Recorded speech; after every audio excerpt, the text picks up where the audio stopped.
T'as honte, tu culpabilises, t'en peux plus, t'es fatigué, t'en as marre de ces colères. Et c'est normal de ressentir tout ça. Mais la bonne nouvelle, c'est que t'es pas obligé de ressentir ça. Dans cette vidéo, je vais t'expliquer comment tu peux vivre les colères de ton enfant de façon plus positive et décontractée. Aujourd'hui, c'est dans cette vidéo que tu vas comprendre le pourquoi du comment des caprices de ton enfant. Et dans un deuxième temps, tu vas apprendre 3 techniques pour les vivre de façon décontractée et bienveillante parce que ça, c'est indispensable. Qu'est-ce que tu espères, toi, pour ton enfant? Qu'il soit autonome et heureux? Et bien ça tombe bien parce qu'il est dans la bonne période pour apprendre ça et toi, tu es dans la bonne vidéo pour lui permettre de dépasser cet apprentissage dans le bonheur et la bienveillance.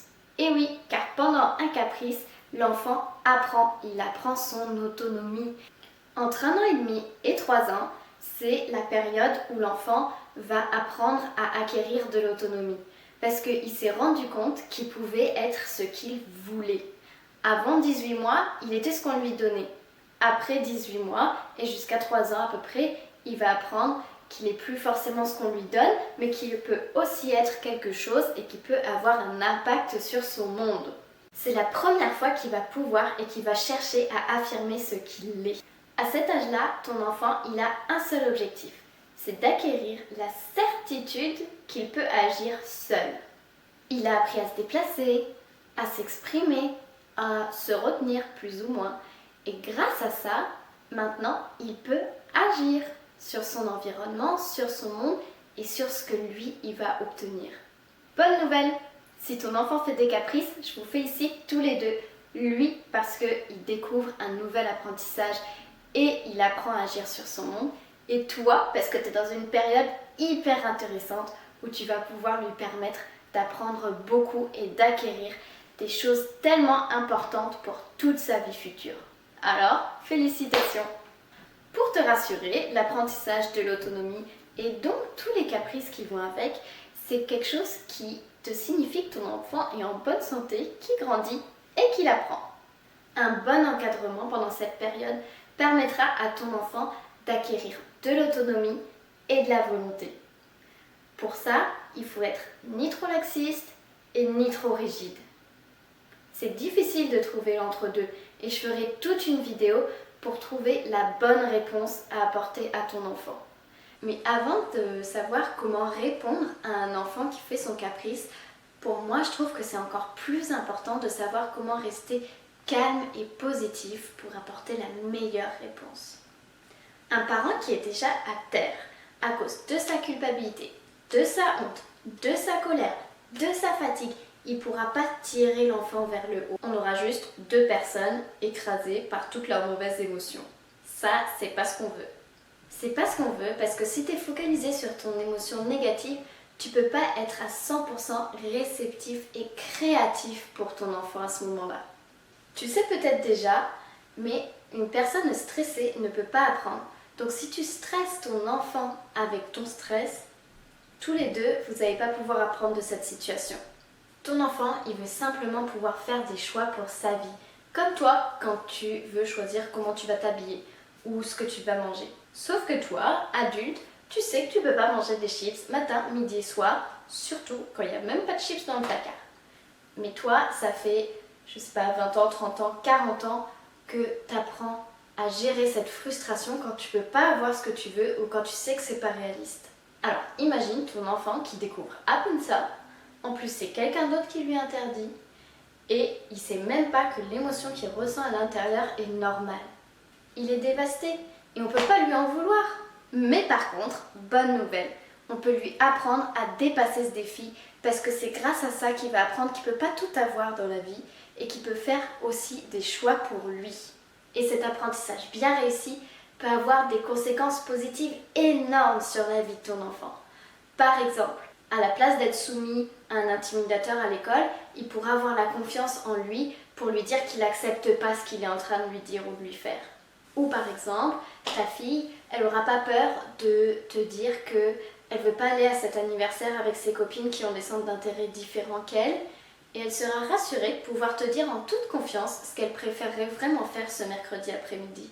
Ton fils, lui, il sera pas en colère de devoir arrêter son jeu vidéo parce qu'il sait qu'il a le droit d'être frustré, mais que ses limites sont claires et bien pour lui. Cet apprentissage essentiel doit se faire dans des dispositions les plus agréables possibles. Les résultats seront d'autant plus beaux. Et on va pas se le cacher, si on pouvait bien vivre cet hurlement en plein supermarché, ça serait quand même pas plus mal. Maintenant tu sais pourquoi c'est indispensable de garder son calme. Je vais t'expliquer 3 techniques pour pouvoir y arriver. Pour chacune de ces techniques, je t'encourage à faire de ton mieux pour les mettre en place dès aujourd'hui. Je suis confiante en toi. Choisis-en une, celle qui te correspond le mieux. Et ne l'oublie pas, pense-y même quand ça va bien. Ou alors tu peux aussi y penser quand tu sens que le caprice va bientôt arriver. Par exemple, quand tu sens que tu vas devoir interdire quelque chose à ton enfant qu'il n'est pas prêt de gérer calmement. Écris celle que tu as choisie sur un bout de papier sur ton téléphone ou en commentaire de cette vidéo. Reformule-la dans tes propres mots pour pouvoir mieux l'intégrer. Si tu le fais en commentaire, je vais pouvoir réajuster au besoin ou en tout cas beaucoup t'encourager ainsi que les autres personnes qui ont vu cette vidéo. La technique numéro 1. Prends un pas de recul pour changer ta croyance et aimer ton enfant même pendant son caprice. Tu as un événement donné, un caprice, un interdit. Ta réponse, tu vas t'énerver, tu vas le punir ou tu vas céder à son caprice. Entre les deux, tu as ta croyance. C'est la pensée dans ta tête qui a fait que cet événement est arrivé à ce résultat. Si cette pensée-là, c'est un petit démon, tes pensées pourraient ressembler à ça. Je suis un mauvais papa, je suis une mauvaise maman, il va plus m'aimer, j'aurais pas dû lui interdire ça. Ou alors, oh mais c'est pas possible, c'est reparti, c'est quand même pas bien compliqué d'accepter de mettre un manteau en plein hiver. Mais imagine que pour ce même événement, parce que ton enfant va toujours faire ce caprice parce que il faut toujours mettre un manteau en plein hiver, tu pouvais avoir des pensées beaucoup plus positives, un petit ange à la place du petit démon. Ta réponse sera tout autre. Au lieu de le gronder, de le punir, de l'ignorer, tu vas pouvoir lui apporter amour et réconfort dont il a vraiment besoin. Qu'est-ce qui a changé entre ces deux? C'est la croyance, c'est ce que tu avais au milieu entre l'événement et la réponse. Soit t'as un petit démon, soit t'as un petit ange. Soit tes pensées sont positives, soit tes pensées sont négatives. Donc, quand tu entends ton petit démon qui te parle, pense à tout ce que ton petit ange pourrait te dire à la place. Tu vas essayer de chasser ton démon. Tu peux te dire, je suis la mieux placée ou le mieux placé pour l'aider à gérer cet événement. Ou je sais mieux que lui ce qui est bien pour lui parce que j'ai des années d'expérience. Je suis sûre que cette limite était la bonne parce que je l'ai réfléchi. Mon enfant, il fait vraiment de son mieux. Voilà une bonne opportunité pour lui montrer que je prends soin de lui en lui mettant des limites claires.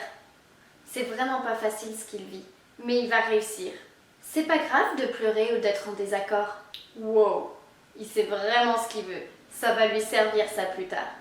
Mon enfant est tellement convaincu que je l'aimerais toujours qu'il ose me montrer ses émotions aussi fortement. Regarde, mon enfant grandit, il sait ce qu'il veut. Toutes ces petites phrases, notez-les, mettez-les dans votre tête, puis trouvez celle qui vous correspond le mieux. Dès que le petit démon va arriver avec une pensée négative pendant le caprice, vous le chassez en vous rappelant de toutes les belles phrases qui vous permettent de voir la situation de façon plus positive. Pendant le caprice de ton enfant, où tu te sens stressé, énervé, fatigué, à bout, essaye de repenser à l'émotion que tu ressens, à la croyance que tu as au fond de toi et cherche une autre croyance qui peut contrer celle-là. Tu verras, au début ça va être toute une gymnastique, ça va pas être facile, mais petit à petit, ça pourra devenir un automatisme. Sois convaincu que ce pleur ou ce cri n'aura aucune incidence sur la réponse que tu as décidé de lui donner pour son bien. Ton enfant est un enfant qui prend soin de lui, de ses besoins et de ses volontés. L'enfant fait de son mieux et toi aussi. N'oublie pas qu'un caprice, l'enfant ne le fait pas parce qu'il aime ça. L'enfant le fait parce qu'il est dans un apprentissage de l'autonomie. C'est un apprentissage qui est difficile, d'autant plus qu'il ne sait pas encore forcément reconnaître ses émotions. La deuxième technique, prends un pas de recul pour comprendre le besoin de ton enfant. Prends un pas de recul, un vrai pas de recul, physiquement. Et rappelle-toi que pendant sa colère, il a besoin de quelqu'un de calme pour le devenir à son tour. Essaye de te poser la question. S'il fait cette colère, c'est pour combler quel besoin? Est-ce que c'est pour montrer son désaccord? Est-ce que c'est pour gérer sa frustration?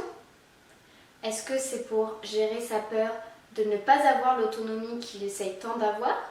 Rappelle-toi que pendant cette période, ton enfant a un objectif, c'est d'acquérir la certitude qu'il peut agir seul.